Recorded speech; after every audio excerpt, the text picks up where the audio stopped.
सवाल यह है कि भारत में इतने सारे लोगों को भारतीय रेल में ही नौकरी क्यों चाहिए? करोड़ों लोगों को भारतीय रेल में ही नौकरी क्यों चाहिए? इसका पहला और प्रमुख कारण है बेरोजगारी। भारत के पास जो युवा शक्ति है, अगर उसके पास रोजगार नहीं होगा तो यह समस्या ऐसे ही बनी रहेगी, आती रहेगी, हर साल आएगी। इसलिए भारत सरकार को इन युवाओं के बारे में सोचना चाहिए और इनकी क्षमता के मुताबिक नई योजनाएं लानी चाहिए। दूसरा कारण है भारत में 12वीं कक्षा पास करने वाले छात्रों और ग्रेजुएट छात्रों की लगातार हर साल बढ़ती संख्या। पिछले 2 दशकों में भारत में ग्रेजुएशन की पढ़ाई करने वाले छात्रों की संख्या 4 गुना तक बढ़ चुकी है। तो संख्या तो 4 गुना तक बढ़ गई, लेकिन क्या नौकरियां भी 4 गुना बढ़ी हैं? जवाब है नहीं। वर्ष 2000 में भारत में 86 लाख छात्रों ने ग्रेजुएशन की डिग्री हासिल की थी, जबकि 2016 में एक साल में ग्रेजुएट होने वाले छात्रों की संख्या 3 करोड़ 46 लाख तक पहुंच गई और आज हर साल लगभग 4 करोड़ छात्र ग्रेजुएट होकर नौकरी के बाजार में नौकरी ढूंढने के लिए निकलते हैं। इसी तरह भारत में हर साल 12वीं कक्षा पास करने वाले छात्रों की संख्या भी तेजी से बढ़ी है। वर्ष 2000 में 99 लाख छात्र 12वीं कक्षा में पास हुए। 2016 में इनकी संख्या लगभग 2.5 करोड़ हो गई और अब हर साल लगभग 3 करोड़ बच्चे 12वीं पास करके नौकरी या फिर उच्च शिक्षा के लिए जाते हैं। इससे पता चलता है कि भारत में ऐसे छात्रों की संख्या तेजी से बढ़ी है जो सरकारी नौकरियों के लिए योग्य होते हैं। उदाहरण के लिए 2016 में जो 3 करोड़ 46 लाख छात्र ग्रेजुएट हुए, वो 2018 में रेलवे द्वारा निकाली गई 90,000 नौकरियों के लिए पूरी तरह योग्य थे और उन्होंने अप्लाई भी किया। हालांकि यहां समस्या यह है कि भारत में जिन छात्रों के पास ग्रेजुएशन की डिग्री है, उनमें से बहुत सारे छात्र स्किल्ड नहीं। यानी हाल ही में आई एक रिपोर्ट के मुताबिक भारत में इस समय 54% ग्रेजुएट छात्र ऐसे हैं जो स्किल्ड नहीं, और यही वजह है कि ऐसे छात्र भारतीय रेल की नौकरियों के लिए ज्यादा प्रयास करते हैं कि सरकारी नौकरी किसी भी तरीके से लग जाए, जान पहचान से लग जाए या किसी और तरीके से लग जाए। और वो इसलिए क्योंकि इसमें कठिन परीक्षा नहीं है और कोई खास टेक्निकल स्किल्स की भी आवश्यकता नहीं होती और ये नॉन टेक्निकल जॉब्स होती हैं। और सबसे बड़ी बात ये कि ये पक्की नौकरी होती है, यानी ये वो छात्र हैं जिनके पास डिग्री तो है लेकिन उनकी इस डिग्री का प्राइवेट सेक्टर में कोई महत्व नहीं है, क्योंकि उनके पास स्किल नहीं है। उनके पास डिग्री तो है लेकिन योग्यता नहीं, और जैसी योग्यता उनके पास है उस योग्यता के आधार पर उन्हें और कहीं नौकरी मिल नहीं सकती। इसलिए वो चाहते हैं कि इसी परीक्षा में किसी तरह पास करके सरकारी पक्की नौकरी ले लें। इसे आप कुछ आंकड़ों से और समझिए। रेलवे के 12 लाख कर्मचारियों को 4 ग्रुप्स में बांटा गया है, ए, बी, सी और डी। ए और बी ग्रुप के कर्मचारियों को कठिन परीक्षाएं देनी पड़ती हैं और ये टेक्निकल और मैनेजमेंट जॉब्स होती हैं, जैसे इंजीनियर के पद पर और अफसर की नौकरियों के लिए।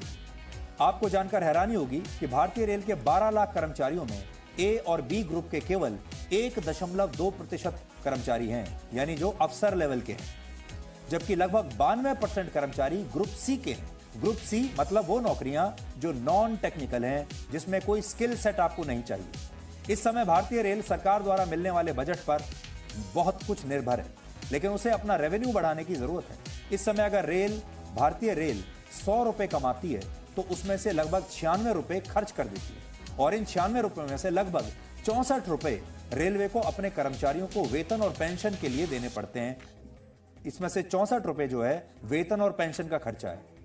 यानी इस हिसाब से भारतीय रेल के सामने इंफ्रास्ट्रक्चर को बेहतर बनाने के लिए, अपनी सर्विसेज को बेहतर बनाने के लिए पैसा बचता ही नहीं। और ये कहानी सिर्फ भारतीय रेल की नहीं है, एयरलाइन के बिजनेस में भी आपने देखा होगा भारत सरकार ये घाटा उठा चुकी है। एयर इंडिया सबसे बड़ा उदाहरण है। एयर इंडिया को भी हमारे देश ने एक जॉब प्रोवाइडर बना दिया था और इसमें लगभग 10,000 सरकारी कर्मचारी काम कर रहे थे, पक्की नौकरी थी और एयर इंडिया का ये हाल हो गया।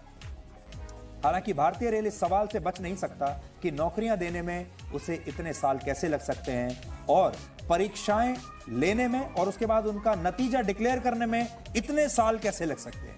भारत में करीब 47 करोड़ लोग किसी न किसी की तरह की नौकरी करते हैं, लेकिन इनमें से सिर्फ 2 करोड़ 80 लाख लोग, यानी सिर्फ 3.5% लोग ही सरकारी नौकरियों में हैं।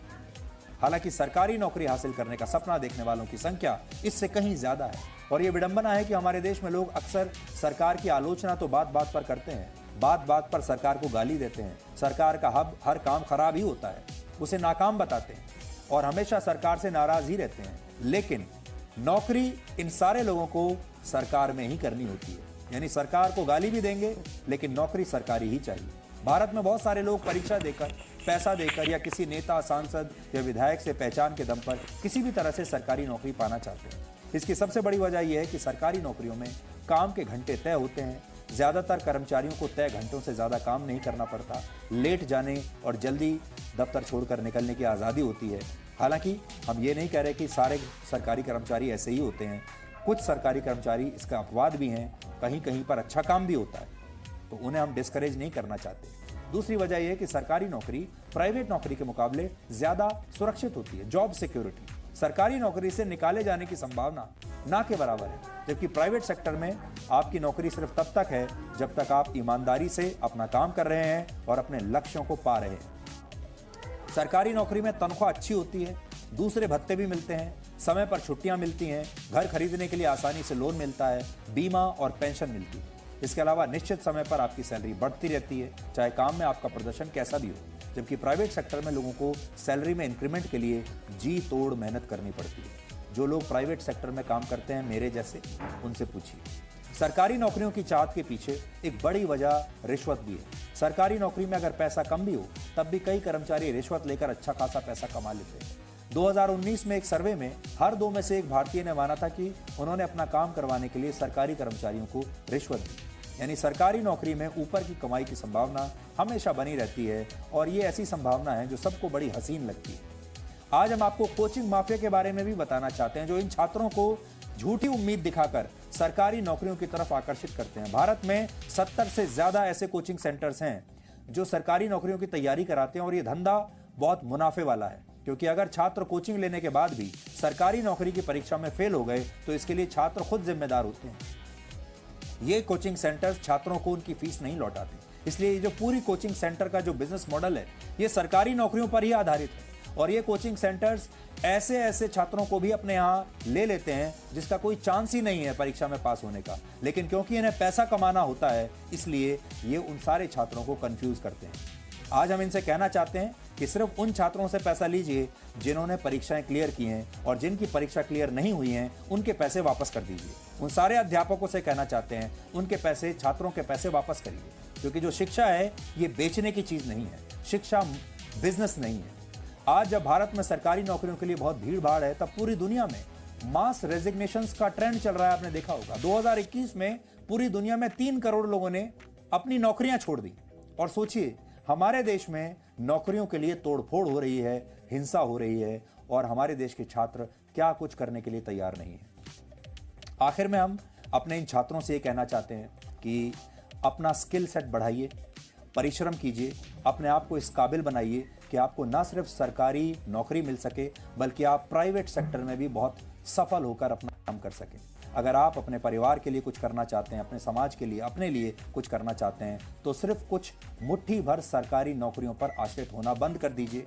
और इन कोचिंग सेंटर से हम ये कहना चाहते हैं कि ये कोचिंग सेंटर्स भी सरकारी नौकरियों के अलावा आपको प्राइवेट नौकरियों के लिए तैयारी करने का मौका दें, ताकि ज़्यादा से ज़्यादा लोगों को नौकरी, आपको नौकरी ही तो चाहिए, चाहे सरकार मिले या प्राइवेट मिले। आपको हर महीने अच्छी तनख्वाह ही तो चाहिए, चाहे सरकार से मिले या फिर किसी प्राइवेट कंपनी से मिले, लेकिन उसके लिए आपको लायक बनना होगा, आपको अपने स्किल सेट्स ठीक करने होंगे। और एक हम आखिर में ये कहना चाहेंगे कि हिंसा करके और इस तरह की तोड़फोड़ करके, आगजनी करके कोई भी हल निकलने वाला नहीं है। आराम